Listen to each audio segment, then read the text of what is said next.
The Zephyrian Council chambers had never witnessed such terror. Ambassador Krelthax's chitinous exoskeleton clicked frantically against the crystalline floor as he transmitted the latest casualty reports.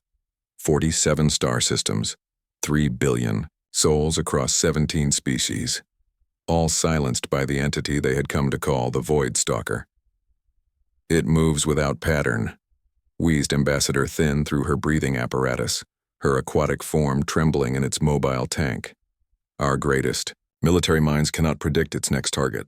The holographic display flickered, showing grainy footage from the last transmission of the research station at Kepler 442.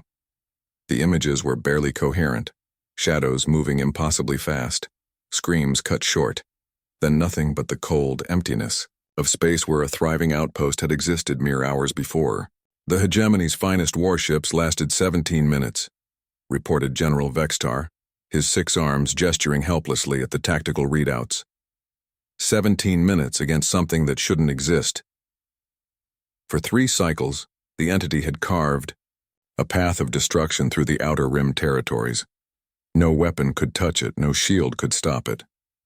It consumed matter, energy, even light itself, growing larger and more terrible with each world it devoured. The greatest civilizations in the galaxy, species that had mastered faster than light travel, conquered diseases, and built artificial suns, stood helpless before this cosmic horror. "There is one option remaining," Krelthax said quietly, his mandibles clicking in distress. "The humans have offered assistance." A collective shudder rippled through the assembled delegates. Humans, the newest species to achieve interstellar capability, barely 3 centuries into their space age. They had no advanced weaponry, no exotic technologies, no vast fleets. What could they possibly offer that the combined might of 1,000 worlds could not? "Their representative is already en route," Krelthax continued. "Admiral Sarah Chen of the Earth Defense Force." Admiral Chen's ship, the Defiance, was a modest vessel by galactic standards. Crude fusion drives, primitive armor plating, and weapons that most civilizations had abandoned millennia ago.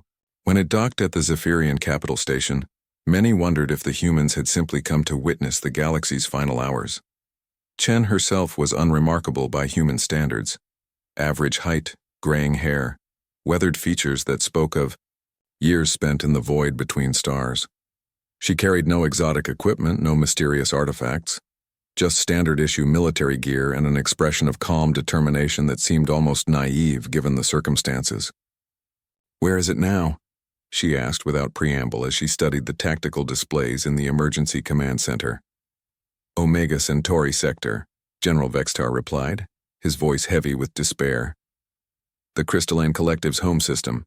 They have perhaps 8 hours before—" "Take me there," Chen interrupted. The assembled aliens exchanged bewildered glances. "Admiral," Krelthax said carefully, "perhaps you don't understand the magnitude of what we're facing. This entity has—" "I understand perfectly." Chen's voice was steady, but there was something in her eyes, an intensity that made even the most hardened warriors present feel unsettled. "Take me to it, now." The journey to Omega Centauri should have taken 4 hours with the fastest ships in the galaxy. Chen's primitive vessel somehow made the distance in 3, its crew working, with mechanical precision that bordered on the supernatural. There was no fear aboard the Defiance, only a cold professionalism that chilled the Zephyrian observers.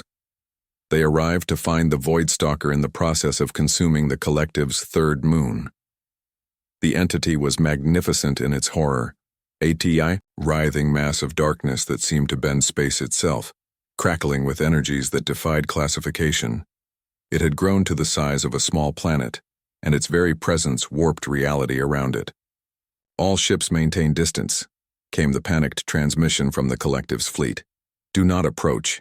It feeds on—" Chen cut through the channel. "This is Admiral Chen of the Earth Defense Force. All vessels retreat to minimum safe distance. I'm going in alone." "Admiral, no." Krelthax's voice crackled over the comm. "It will devour your ship in seconds." But the Defiance was already moving, accelerating directly toward the entity on what could only be described as a suicide run. The primitive human vessel looked like a minnow approaching a cosmic whale.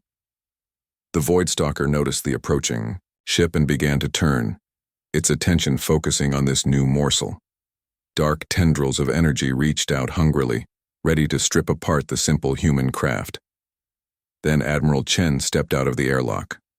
Not in a ship, not in a mech suit, just in a standard EVA suit, standing in the naked vacuum of space, facing down a cosmic horror that had devoured star systems.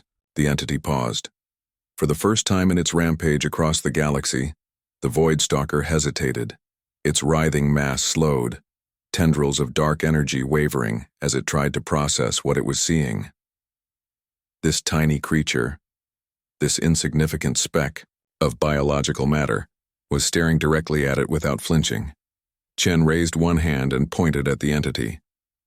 Her voice carried across all frequencies, somehow audible despite the impossibility of sound in vacuum.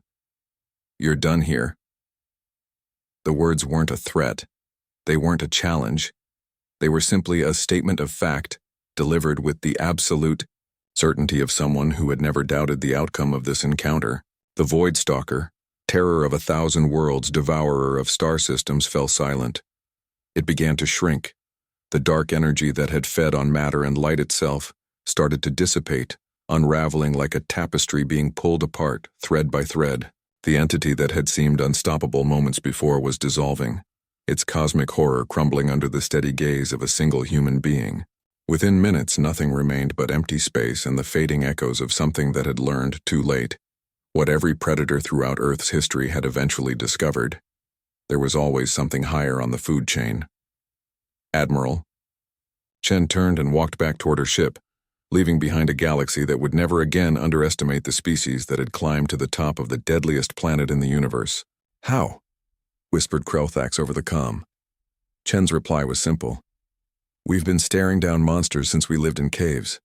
This one just happened to be bigger." The Defiance turned and headed home, carrying its crew back to a small blue world, where apex predators had learned to fear the steady gaze of human eyes.